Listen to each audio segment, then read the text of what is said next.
छत्तीसगढ़ सामान्य अध्ययन से संबंधित 10 प्रश्नों पर रोज हम डिस्कशन करते हैं, जो कि सीजीपीएससी और सीजी व्यापम की परीक्षाओं के लिए बहुत ज़्यादा इम्पोर्टेंट हो सकता है। सीधे हम लोग क्वेश्चंस पर चलते हैं।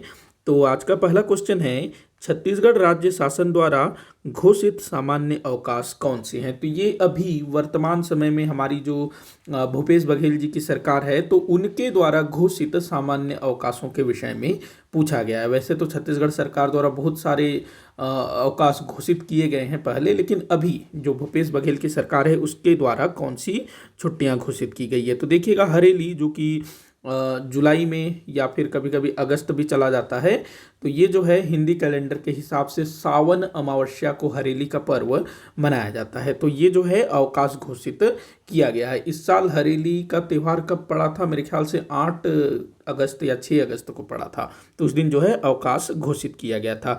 इस वक्त तीजा जो हरितालिका है, इस दिन भी जो है अवकाश घोषित किया गया है। उसके बाद विश्व आदिवासी दिवस, इस दिन भी जो है सामान्य अवकाश घोषित किया गया है।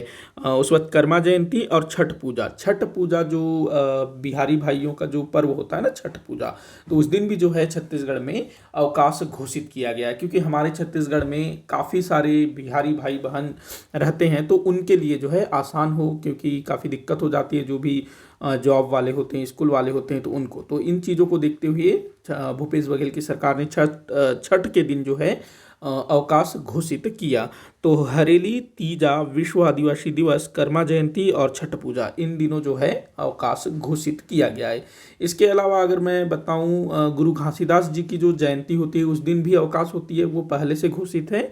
तो बाकी आप लोग देखिएगा किस किस दिन और छुट्टी होती है। तो ये पांचों दिन जो है अवकाश घोषित किया गया है। तो आपका आंसर होगा 1, 2, 3, 4, 5। अगला क्वेश्चन देखते हैं, इस राज्य में किस प्रकार के सड़कों की लंबाई सर्वाधिक है? तो हमारे छत्तीसगढ़ राज्य में किस प्रकार के सड़कों की लंबाई सर्वाधिक है? तो देखो, राष्ट्रीय राजमार्ग ये क्या होता है, जो भारत में मतलब कि एक तरह से नेशनल राष्ट्रीय स्तर का होता है। ये जो है एक राज्य को दूसरे राज्य से जोड़ने का काम करता है। जैसे कि मान लो कोई राष्ट्रीय राजमार्ग है, तो वो सीधा बम्बई से हावड़ा जाएगा या फिर रायपुर से नागपुर, कुछ इस टाइप से, तो उसको क्या बोलेंगे? राष्ट्रीय राजमार्ग, जो नेशनल लेवल का हो। उस बाद राज्य मार्ग जो कि राज्य स्तर का हो, राज्य के प्रमुख नगरों को एक दूसरे से जुड़ता हो। उस बाद जिला मार्ग जो कि जिले के प्रमुख क्षेत्रों को एक दूसरे से जोड़ता हो। उस बाद ग्रामीण मार्ग जो ग्रामीण क्षेत्रों में होगा ना, जैसे कि गांव के गलियों में उस टाइप का जो होगा, जो एक दूसरे गांव को जोड़ेगा, तो वो ग्रामीण सड़कें। तो हमारे राज्य में नहीं, ये लगभग हर जगह का यही हाल है, जो ग्रामीण मार्ग होंगे उनकी लंबाई सबसे ज़्यादा होगी।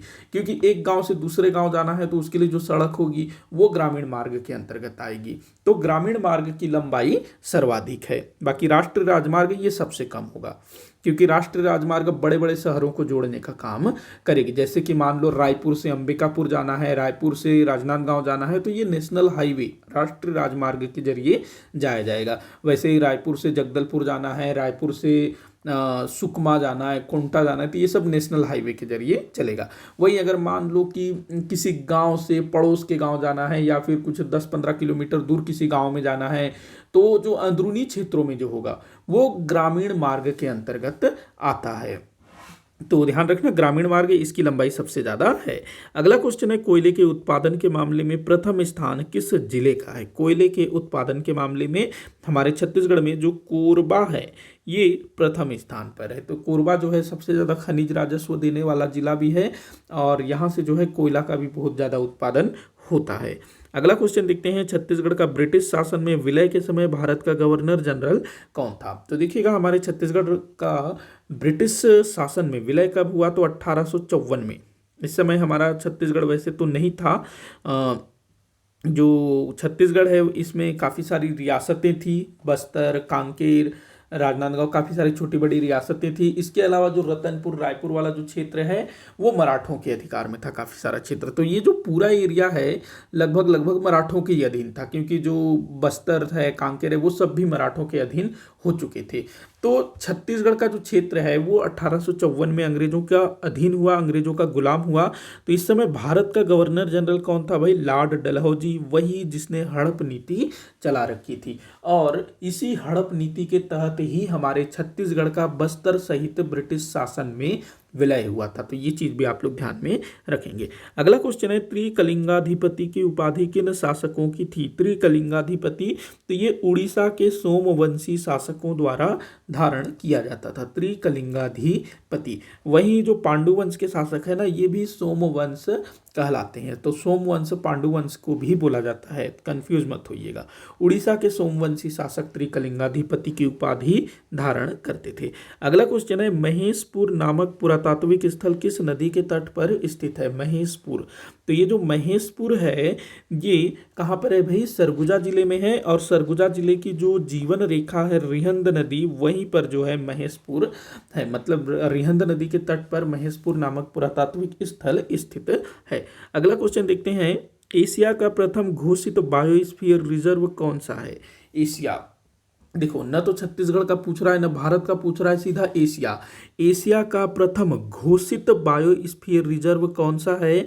तो हमारे छत्तीसगढ़ में अभी एकमात्र बायोस्फीयर रिजर्व है अचानकमार अभ्यारण्य। लेकिन इसके पहले जब एशिया में पहली बार बायोस्फीयर रिजर्व घोषित करने का टाइम आया ना, तो उस समय कांगेर घाटी राष्ट्रीय उद्यान को बायोस्फीयर रिजर्व घोषित किया गया, जो कि एशिया महाद्वीप का प्रथम बायोस्फीयर रिजर्व अर्थात प्रथम जैव मंडलीय क्षेत्र था। तो ध्यान रखना, कांगेर घाटी राष्ट्रीय उद्यान। लेकिन वर्तमान समय में कांगेर घाटी राष्ट्रीय उद्यान को बायोस्फीयर रिजर्व के दर्जे से हटा दिया गया है। मतलब वर्तमान में ये बायोस्फीयर रिजर्व नहीं है, खाली राष्ट्रीय उद्यान है। तो अभी जो है अचानकमार अभ्यारण्य बायोस्फीयर रिजर्व है।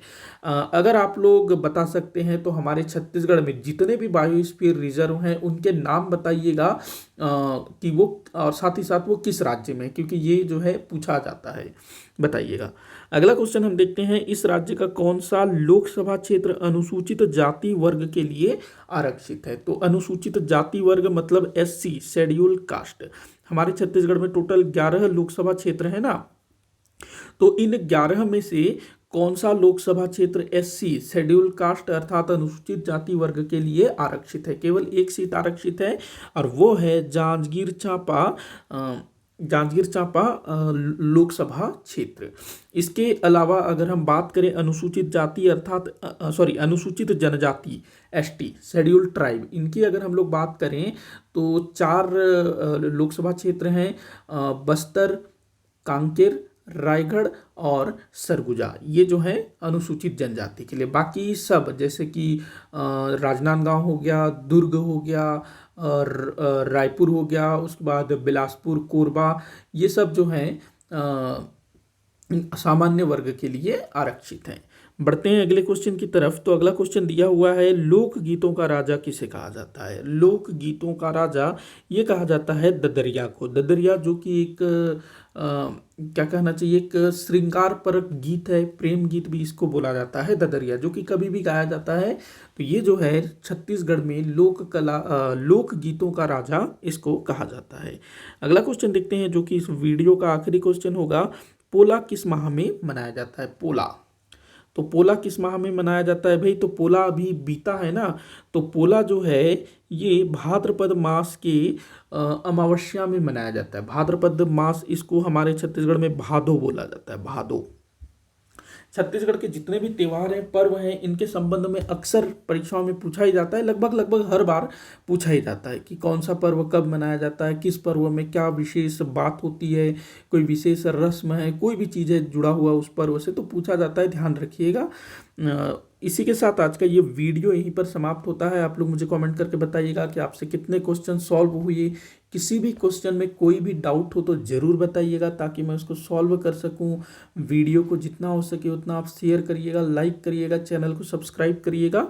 वीडियो को आखिर तक देखने के लिए बहुत बहुत धन्यवाद।